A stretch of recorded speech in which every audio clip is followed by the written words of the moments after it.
тизмек түзгүч боюнча эми бир аз жөнөкөйрөөк мисал келтирейин. Бизде мындай маселе болуп атат. Кайра бир сөз берилген, ал сөздөгү бир гана үндүү тамгаларды алып калгыбыз келет. Мындай сөз бар экен. Анан биз айтат экенбиз. Ошондой эле vowels деп атап коеюн. Vowel letters деп коеюн. Үндүү тамгалар деп, А үндүүбү? Албетте үндүү. О үндүү. О кандай эле кыргызча жазганда shift Ctrl Alt, U Ü N так N үнсүз да Е бар, Е бар. Эми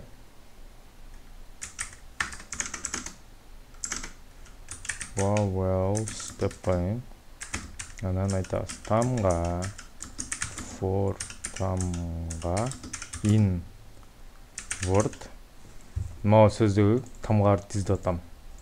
Азыр эч кандай фильтр колдонбой эле ушуну чыгарып берейин, Print, мынаны чыгарып кой дейм. Ар бир тамганы өзүнчө символ катары тизип берди. Эми мен айтам. Бирок if эгерде тамга in vowel letters'te болсо, эгерде тамга моунун ичинде болсо, анда ушу тамга бияка тизилсин, анан ошол консольго чыксын деп атабыз. Мына саламдын Асы келди, Үсү келди, Өсү келди.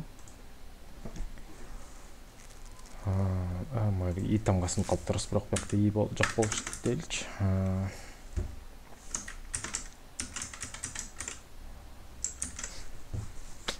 Мына ушундай жөнөкөй. Эми ушуну кыргызчалап айтып берейин. Мына тамга for дегенде ушуну ар бир деп сөз элестели.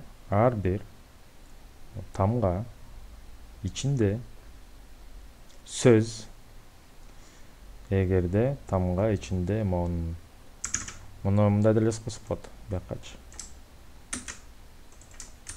Муну мындай алып деле таштасак болот.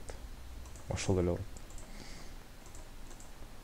Ошондо тамга, ар бир тамга ичинде сөздүн, эгерде тамга ичинде моулардын.